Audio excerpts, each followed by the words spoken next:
My sme tu hostia. My nevlastníme tú planétu, my nevlastníme ani meter štvorcovej pôdy.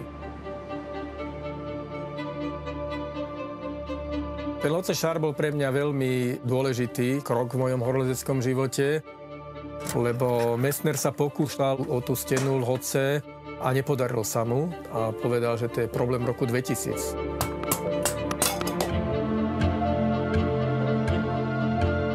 My sme sa s Juzekom Sotkom zblížili hlavne na pochode do základného tábora. Mne to veľmi pomohlo, taká tá jeho viera, že to dáme bez toho kyslíku. To, že príde tá výchrica, to sme netušili.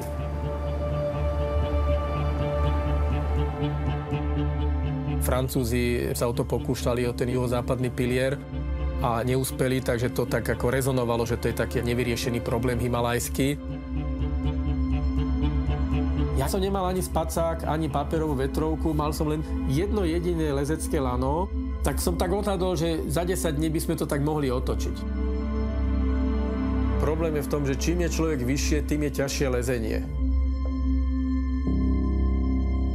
A čo nás držalo, odkiaľ sme brali tú energiu, ja neviem. My sme nejak splynuli s tou horou. Malo to ďaleko siahle dôsledky, ktoré v tej chvíli som ani vo sne netušil, že čo to ešte môže spôsobiť.